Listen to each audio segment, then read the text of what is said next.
اللهم صل على محمد وعلى آل محمد كما صليت على إبراهيم وعلى آل إبراهيم إنك حميد مجيد. اللهم بارك على محمد وعلى آل محمد كما باركت على إبراهيم وعلى آل إبراهيم إنك حميد مجيد. أما بعد فإن أحسن الحديث كتاب الله وخير الهدي هدي محمد صلى الله عليه وسلم وشر الأمور محدثاتها وكل محدثة بدعة وكل بدعة ضلالة وكل ضلالة في النار. أما بعد فأعوذ بالله من الشيطان الرجيم. بسم الله الرحمن الرحيم.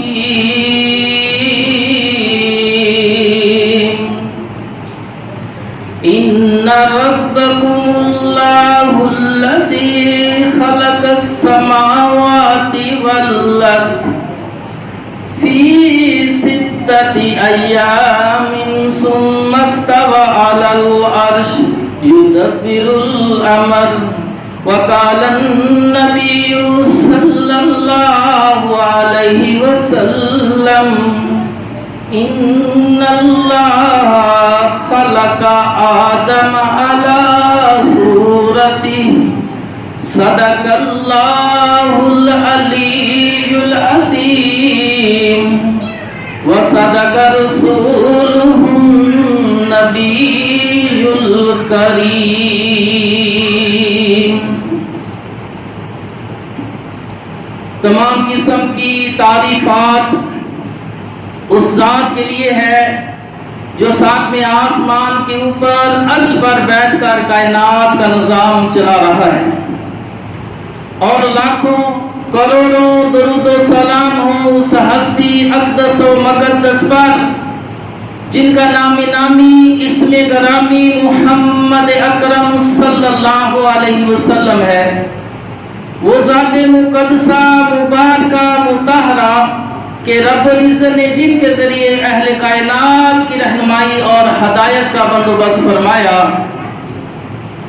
میرے دوستوں، بزرگوں، سننے والی میری بہنوں، آج میری تقریر کا عنوان ہے کہ اللہ عرش پر ہے. جو لوگ یہ کہتے ہیں کہ اللہ ہر جگہ موجود ہے، ان کا عقیدہ بہت ہی زیادہ کمزور ہے. تو میرے بھائیوں، اللہ پاک نے قرآن کے اندر فرمایا، سورہ یونس آیت نمبر 3 میں فرمایا ان ربکم اللہ الذی خلق السماوات والارض فی 6 ایام ثم استوى علی العرش یدبر الامر. اللہ پاک نے فرمایا کہ اللہ نے زمین و آسمان کو 6 دن میں بنایا، پھر عرش پر مستوی ہو کر کائنات کا نظام چلا رہا ہے. تو میرے بھائیوں، اس آیت کی شرح میں، تفسیر میں بہت سارے محدثین نے کہا ہے کہ اس آیت سے اور اس کے علاوہ قرآن میں 7 آیات ہیں جس سے پتہ چلتا ہے، جس کا مطلب یہ ہے ثم استوى علی العرش، کہ اللہ پاک عرش پر ہے. اللہ پاک نے زمین و آسمان کو 6 دن میں بنایا اور پھر اللہ پاک عرش پر مستوی ہو گئے، عرش پر بیٹھ گئے.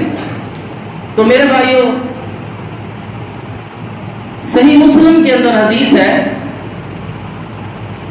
میرے آقا علیہ الصلوۃ والسلام نے فرمایا ان اللہ خلق آدم علی صورتی، بے شک اللہ پاک نے آدم علیہ السلام کو اپنی صورت پر بنایا ہے، اپنی شکل و صورت پر بنایا ہے آدم علیہ السلام کو۔ یہ صحیح مسلم کے اندر کتاب البر کے اندر حدیث ہے۔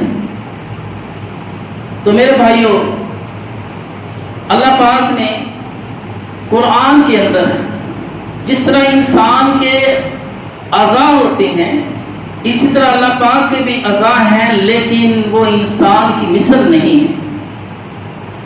صفات کے لحاظ سے، ہر لحاظ سے وہ اللہ پاک کے اعضاء جو ہیں، ہاتھ ہیں اللہ کے، 2 پاؤں ہیں اللہ کی، 2 آنکھیں ہیں، بازو ہیں، ہاتھ کی 5 انگلیاں ہیں، تو یہ ساری اس کی میں دلائل دیتا ہوں، اللہ کے رسول صلی اللہ علیہ وسلم نے ہمیں بتلایا ہے۔ تو اللہ کے رسول صلی اللہ علیہ وسلم نے صحیح مسلم میں فرمایا ان اللہ خلق آدم علی صورتی، بے شک اللہ پاک نے آدم علیہ السلام کو اپنی صورت پر، اپنی شکل و صورت کے مطابق پیدا کیا ہے۔ اس لیے تو بعض روایتوں میں ہے کہ کسی انسان کے منہ پر تماچا نہیں مارنا چاہیے، چہرے پر نہیں مارنا چاہیے۔ تو میرے بھائیوں، اللہ پاک نے قرآن کے اندر مختلف مقامات پر فرمایا، جس طرح سورۃ 7 آیت 75 کے اندر فرمایا کہ اللہ پاک فرماتے ہیں کہ میں نے آدم علیہ السلام کو اپنے ہاتھوں سے پیدا کیا ہے، ہاتھوں سے بنایا ہے۔ یہ قرآن کی آیت ہے۔ اسی طرح صحیح بخاری شریف کے اندر حدیث ہے، رسول اللہ صلی اللہ علیہ وسلم فرماتے ہیں اللہ پاک نے ابلیس سے فرمایا اے ابلیس، میں نے آدم علیہ السلام کو اپنے ہاتھوں سے بنایا، تو نے اس کو سجدہ کیوں نہیں کیا؟ تو صحیح بخاری سے اور قرآن کی اس آیت سے پتہ چلتا ہے کہ اللہ پاک کے ہاتھ ہیں۔ اسی طرح مفتی منظور احمد فیضی بریلوی اپنی کتاب مقام رسول صفحہ 392 پر لکھتے ہیں، دارمی شریف کے حوالے سے اپنی کتاب مقام رسول صفحہ 392 پر لکھتے ہیں کہ عبداللہ بن مسعود رضی اللہ تعالیٰ نے بیان کیا کہ رسول اللہ صلی اللہ علیہ وسلم نے فرمایا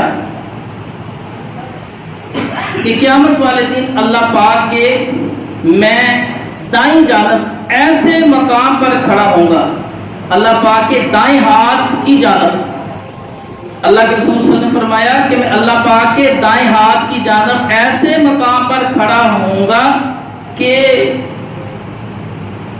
اگلے پچھلے سارے لوگ مجھے دیکھ کر مجھ پر رشک کریں گے۔ اور اسی طرح مسند احمد کے اندر صحیح سند سے روایت ہے کہ رسول اللہ صلی اللہ علیہ وسلم نے فرمایا کہ اللہ پاک قیامت والے مومن کو اپنے قریب کرے گا، اپنے قریب کرے گا، پھر اللہ پاک اپنا بازو اس کے اوپر رکھ دیں گے۔ جس طرح ایک انسان دوسرے انسان کے اس طرح قریب پر کندھے پر ہاتھ رکھ دیتا ہے، اس طرح مسند احمد میں صحیح سے روایت ہے کہ میرے آقا علیہ الصلوۃ والسلام نے فرمایا کہ اللہ پاک مومن کو اپنے قریب کرے گا، پھر اللہ پاک اپنا بازو اس کے اوپر رکھ دیں گے۔ تو اس صحیح حدیث سے پتہ چلا کہ اللہ کا بازو بھی ہے، تو ہاتھ ہے۔ اور صحیح بخاری شریف میں اللہ پاک نے اپنے ہاتھ سے تورات لکھی، اپنے ہاتھ سے تورات لکھی، جنت العدن کے درخت اپنے ہاتھ سے لگائے، جس طرح آدم علیہ السلام کو اپنے ہاتھوں سے بنایا۔ تو اللہ کے ہاتھوں کا ذکر اور مسند احمد میں اللہ کے بازو کا ذکر آتا ہے۔ اسی طرح مسند احمد اور ترمذی کے اندر صحیح حدیث ہے، معاذ بن جبل رضی اللہ تعالیٰ عنہ فرماتے ہیں ایک دن رسول اللہ صلی اللہ علیہ وسلم فجر کی نماز میں اتنی دیر کی ہم انتظار کرتے رہے حتیٰ کہ سورج کی کرنیں ظاہر ہونے والی تھی۔ اللہ کے رسول سوئے رہے، گھر میں دیر ہو گئی تو آئے، جلدی اقامت کہی گئی تو آپ نے بالکل چھوٹی چھوٹی صورتیں پڑھ کے فجر کی جماعت کرائی۔ پھر اللہ کے رسول صلی اللہ علیہ وسلم نے سلام پھیرنے کے بعد صحابہ سے فرمایا بلند آواز سے کہ سب اپنی اپنی جگہ پر بیٹھے رہو، میں تمہیں بتلاتا ہوں کہ میں دیر سے کیوں آیا ہوں، کس وجہ سے مجھے دیر ہوئی ہے۔ پھر رسول اللہ صلی اللہ علیہ وسلم نے فرمایا کہ اللہ پاک خواب کے اندر میرے پاس آئے، میں نے اللہ پاک کو بڑی خوبصورت جمیل شکل میں دیکھا۔ اللہ پاک نے فرمایا اے میرے محبوب پیغمبر، یہ فرشتے کس بات پر جھگڑ رہے ہیں؟ رسول اللہ صلی اللہ علیہ وسلم نے فرمایا اے اللہ میں نہیں جانتا یہ فرشتے کیوں جھگڑ رہے ہیں، کس بات پہ بحث کر رہے ہیں۔ تو رسول اللہ صلی اللہ علیہ وسلم فرماتے ہیں پھر اللہ پاک نے اپنا ہاتھ میرے دو کندھوں کے درمیان رکھا، اللہ کے ہاتھ کی ہتھیلی اور اس کی انگلیوں کی ٹھنڈک میرے سینے کو محسوس ہوئی، پھر میری آنکھوں کے سامنے سے ایسا ہوا جیسے پردے ہٹا دیے گئے ہیں اور مجھے دور دور تک نظر آنا شروع ہو گیا۔ تو اللہ کے رسول صلی اللہ علیہ وسلم سے پھر رب کائنات نے پوچھا اے میرے محبوب پیغمبر بتاؤ یہ فرشتے کیوں جھگڑ رہے ہیں؟ پھر رسول اللہ صلی اللہ علیہ وسلم فرماتے ہیں اے اللہ یہ کفارات پر جھگڑ رہے ہیں۔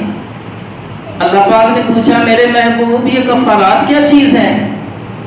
تو نبی کریم صلی اللہ علیہ وسلم نے فرمایا کہ میں نے کہا اللہ کفارات یہ ہے کہ کوئی مشقت کے وقت شدید گرمی اور شدید سردی میں پورا مکمل وضو کرے، پھر پیدل چل کر مسجد میں آئے اور جماعت کے ساتھ نماز پڑھے، پھر نماز کے بعد کچھ دیر بیٹھے اذکار کرے، پھر واپس گھر واپس چلا جائے اور دوسری نماز کا انتظار کرے۔ اللہ پاک نے پوچھا میرے محبوب اور کیا؟ فرمایا جو مسلمان بھائی سے نرمی سے گفتگو کرتا ہے اور مسلمان بھائی کو کھانا کھلاتا ہے اور اس وقت نماز پڑھتا ہے جب سب لوگ سوئے ہوئے ہوتے ہیں،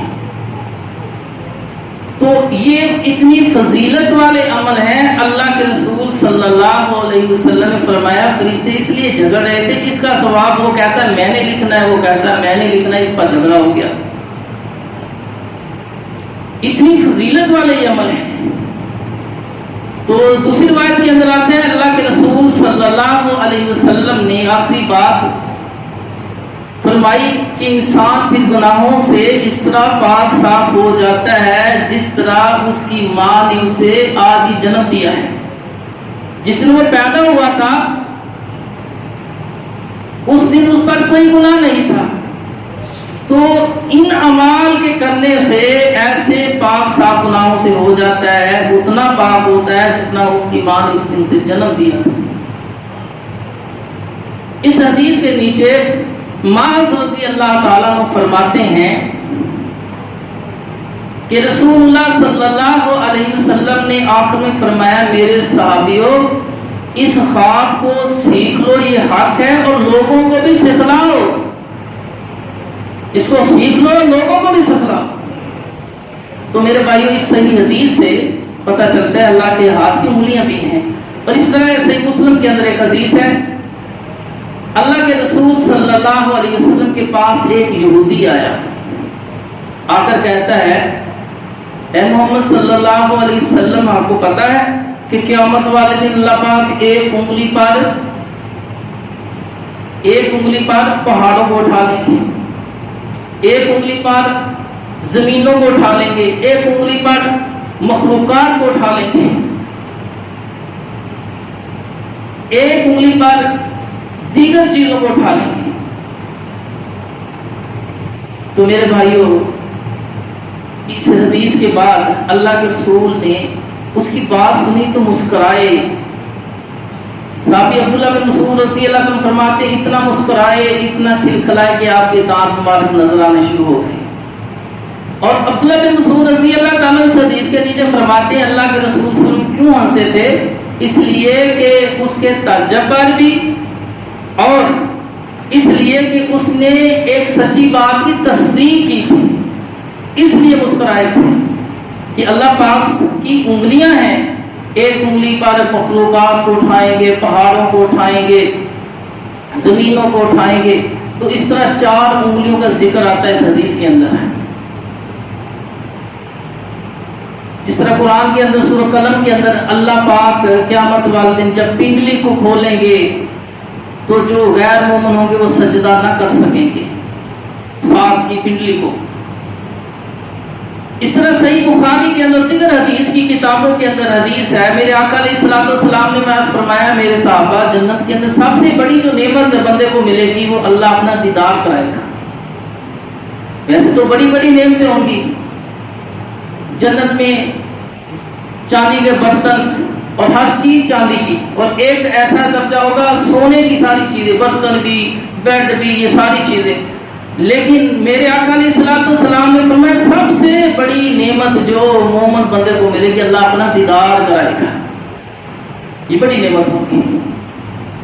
اور بخاری کے اندر روایت ہے کہ اللہ کے رسول صلی اللہ علیہ وسلم نے فرمایا اس وقت اللہ اس بندے کے درمیان کوئی چیز حائل نہیں ہوگی سوائے ایک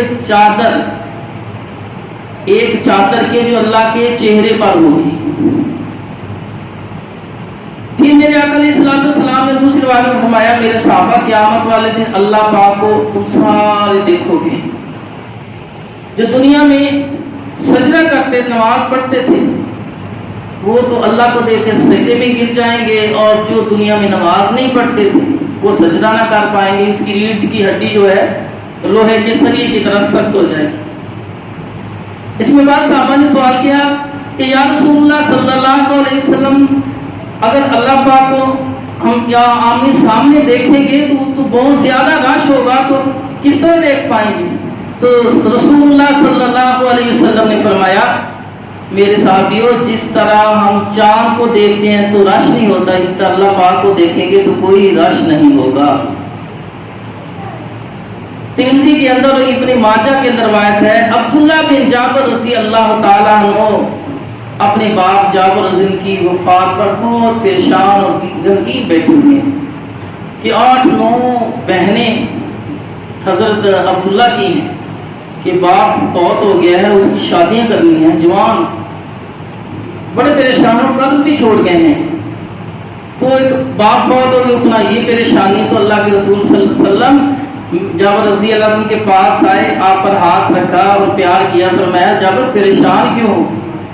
کہا یا رسول اللہ صلی اللہ علیہ وسلم اس وجہ سے بہنیں جوان ہیں اور باپ پر قرض بھی تھا۔ تو رسول اللہ صلی اللہ علیہ وسلم نے فرمایا میں آپ کو ایک خوشخبری سناتا ہوں، اللہ پاک نے جتنے بھی انسانوں سے کلام کیا ہے سب کے ساتھ پردے میں کیا ہے، تیرے باپ کے ساتھ اللہ پاک نے آمنے سامنے کلام کیا ہے، یہ تیرے باپ کو یہ مقام ملا ہے۔ تو اس پر حضرت جابر رضی اللہ عنہ مسکرائے اور خوش ہوئے۔ تو میرے بھائیو اللہ پاک کا دیدار ہوگا جنت میں، یہ سب سے بڑی نعمت ہوگی۔ موسیٰ علیہ السلام کلام کرتے تھے اور موسیٰ علیہ السلام کے ساتھ ہی پوچھتے ہیں اللہ کی آواز کیسی ہے، آپ بتلاتے تھے تنظیر کو پتھر پر مارا جائے تو اس طرح کی آواز بتلاتے تھے۔ اللہ پاک سنتے ہیں، آپ اللہ کے کان ہیں، زبان ہے، کلام کرتے ہیں، دیکھتے ہیں، سنتے ہیں، آتے ہیں، جاتے ہیں۔ تو میرے بھائی پکڑتے ہیں، ایک روایت میں اللہ پاک زمین کو اس طرح مٹھی میں پکڑ لیں گے، اس کو جھنجھوڑیں گے، میں شہنشاہ ہوں، کون ہے میرے مقابلے شہنشاہ؟ تو میرے بھائی اللہ خاص سے پکڑے گا زمین کو۔ اللہ اس طرح نہیں ہے جس طرح جی میں ابھی بتانے والا ہوں آپ کو کہ لوگ کہتے ہیں اللہ ہر جگہ موجود ہے۔ یہ کن کا عقیدہ ہے؟ معتزلہ اور جہمیہ کا، گمراہ معتزلہ اور جہمیہ کا عقیدہ کہ اللہ ہر جگہ موجود ہے، اور اتنا بڑا اس پہ فتویٰ ہے یہ عقیدہ رکھنے والے پر، ابھی آگے بات کرتا ہوں۔ تو میرے بھائیوں اللہ پاک کے تو قدم ہے، صحیح بخاری کے اندر، مسلم کے اندر حدیث ہے جنتی جنت میں چلے جائیں گے، جہنمی جہنم میں چلے جائیں گے، اور جہنم کہیں گے اللہ اور بھیج، ہمارے بعض حصے آگ کے بعض کو کھا رہے ہیں اور بھیج۔